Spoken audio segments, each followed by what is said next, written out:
Hello bachcho, let's read this question. The question says, in the following question, an assertion A is followed by a corresponding reason R.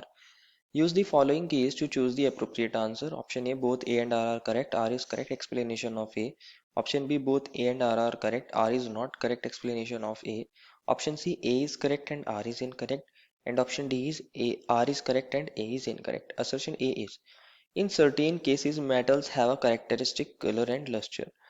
And reason R is, free electrons are present in metals. बच्चों इस question में हमें एक assertion दिया और एक reason दिया है और हमें बताना है इनमें से कौन सा करेक्ट है।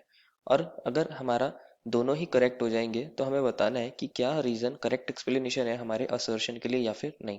तो फर्स्ट ऑफ ऑल बात करते हैं इस क्वेश्चन में हमारे की कंसेप्ट की कंसेप्ट क्या होगा बच्चों हमारे पास, करेक्टरिस्टिक्स ऑफ मेटल, कि मेटल की करेक्टरिस्टिक्स क्या होती हैं, करेक्टरिस्टिक्स ऑफ मेटल्स। बच्चों अगर मेटल्स की बात करते हैं, मेटल्स के अंदर क्या होता है हमारे पास, कैटायंस होते हैं और फ्री इलेक्ट्रॉन्स होते हैं। कैटायंस होते हैं और फ्री इलेक्ट्रॉन होते हैं। कंसिडर करिए मेरे पास कोई मेटल है। मेटल की तो बच्चों टेंडेंसी क्या होती है, अपने इलेक्ट्रॉन को लूज करने की। मान लीजिए इसने एन इलेक्ट्रॉन को लूज कर दिया है तो इसके ऊपर चार्ज क्या आ जाएगा, Mn+। अगर ये एक इलेक्ट्रॉन को लूज करता तो इसके ऊपर चार्ज आ जाता +1 और यहाँ एक इलेक्ट्रॉन लूज हो जाता। तो इस तरह हमारे पास टेंडेंसी क्या होती है मेटल्स की, टू लूज इलेक्ट्रॉन, और ये कन्वर्ट हो जाते हैं कैटायंस के अंदर और इलेक्ट्रॉन्स के अंदर। तो अगर मेटल्स की बात करी जाए बच्चों तो वहां पे हमें कौन देखने को मिलेगा, हमें वहाँ कैटायंस देखने को मिलेंगे।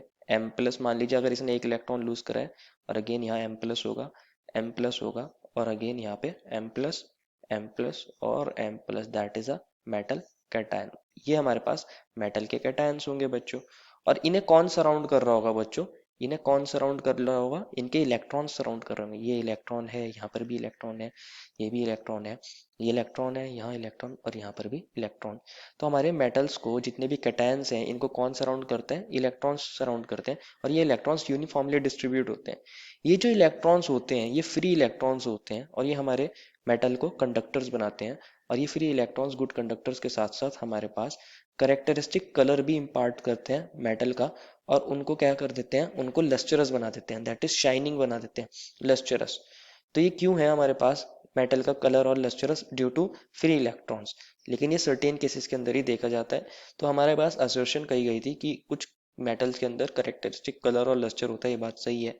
और रीजन कहा गया था फ्री इलेक्ट्रॉन जो होते हैं वो प्रेजेंट होते हैं मेटल के अंदर, ये बात भी सही है। और जो रीजन है वही एक्चुअल में करेक्ट एक्सप्लेनेशन भी है हमारे असर्शन के लिए, क्योंकि इलेक्ट्रॉन्स ही हमारे मेटल को कलर और लस्टरस इम्पार्ट करते हैं। Therefore, the final answer is option number A. Both A and R are correct. R is correct explanation of A. I hope you understood it well and best of luck.